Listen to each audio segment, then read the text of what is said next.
নমস্কার বন্ধুরা, রূপাস কিচেনে সবাইকে স্বাগতম। আজকের রেসিপি আলুর ভর্তা। এইভাবে আলুর ভর্তা বানালে বাচ্চা থেকে বড় সকলে খুবই পছন্দ করবে। আশা করি রেসিপিটি আপনাদের ভালো লাগবে। তাহলে চলুন দেখে নেওয়া যাক। শুরু থেকে শেষ পর্যন্ত দেখার জন্য আপনাদের কাছে অনুরোধ রইল। আলুর ভর্তা বানানোর জন্য এখানে আমি 8টা সেদ্ধ করা আলু নিয়েছি আর 5টা মিডিয়াম সাইজের পেঁয়াজকে কেটে নিয়েছি। আলুগুলোকে প্রেসার কুকারের মধ্যে নুন দিয়ে খোসা শুদ্ধ সেদ্ধ করে নিয়ে তারপর খোসা ছাড়িয়ে নিয়েছি। গ্যাসের ওপর একটা কড়া বসিয়ে কড়াতে দিয়ে দেব 5 টেবিল চামচ সরষের তেল। তেল গরম হলে তেলের মধ্যে কেটে রাখা পেঁয়াজগুলো দিয়ে দেব। পেঁয়াজগুলো তেলের মধ্যে দিয়ে গ্যাসের ফ্লেমটা হাইতে করে গোল্ডেন ব্রাউন করে পেঁয়াজগুলোকে ভেজে নেব। তেলের পরিমাণটা আপনারা চাইলে বাড়িয়ে কমিয়ে নিতে পারেন। পেঁয়াজগুলোকে গোল্ডেন ব্রাউন করে ভেজে নেওয়া হয়ে গেছে। এর থেকে আর বেশি ভাজবো না। তেল ঝরিয়ে নিয়ে পেঁয়াজগুলোকে তুলে রেখে দেব।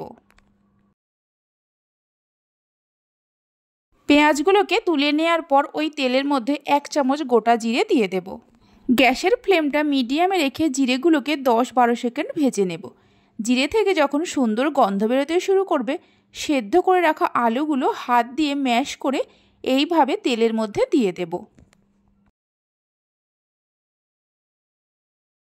সেদ্ধ করা আলুগুলো তেলের মধ্যে দেওয়ার পর স্বাদ মতো নুন দিয়ে দেব। আলু সেদ্ধ করার সময় নুন দিয়েছিলাম, তাই নুনটা বুঝে দিতে হবে। সামান্য হলুদ গুঁড়ো দিয়ে দেব আর 1/2 চামচ কাশ্মীরি লঙ্কার গুঁড়ো। কাশ্মীরি লঙ্কার গুঁড়োটা কালারের জন্য ব্যবহার করেছি, এটা আপনারা চাইলে বাদ দিয়েও বানাতে পারেন। আলুর সঙ্গে মশলাগুলোকে মিনিট 3-4 সময় ধরে কষিয়ে নেব। মিনিট 3-4 সময় ধরে আলুটা কষিয়ে নেওয়ার পর এর মধ্যে দিয়ে দেব কিছু কাঁচা লঙ্কা কুচি। আপনারা যেমন ঝাল খাবেন সেই মতো কাঁচা লঙ্কার ব্যবহার করবেন। 1 চামচ চিলি ফ্লেক্স দিয়ে দেব। এখানে আমি 5-6টা গোটা শুকনো লঙ্কাকে মিক্সির জারের মধ্যে দিয়ে গুঁড়ো করে নিয়েছিলাম। যে পেঁয়াজগুলো গোল্ডেন ব্রাউন করে ভেজে তুলে রেখেছিলাম দিয়ে দেব। সব শেষে 1 মুঠো ধনেপাতা কুচি দিয়ে দেব। মিডিয়াম ফ্লেমে আরও মিনিট 4-5 সময় ধরে কষিয়ে নেব। এইভাবে একবার আলুর ভর্তার রেসিপিটি বাড়িতে বানিয়ে দেখতে পারেন। এর স্বাদ মুখে লেগে থাকার মতো। বাড়িতে বানালে খেয়ে আপনাদের কেমন লাগলো অবশ্যই আমাকে কমেন্ট করে জানাবেন। এই ভর্তা রুটি, পরোটা, ভাত যে কোনো কিছুর সঙ্গে খেতে অসাধারণ লাগে। মিনিট 4-5 সময় ধরে আলুটাকে কষিয়ে নেওয়া হয়ে গেছে। দেখুন আলুর ভর্তা আমাদের একদম তৈরি হয়ে গেছে। এবার গ্যাসের ফ্লেমটা বন্ধ করে দেব।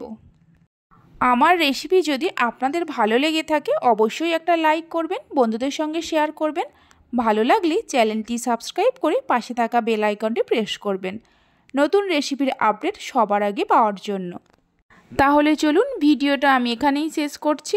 আপনারা সবাই ভালো থাকবেন, সুস্থ থাকবেন। ধন্যবাদ।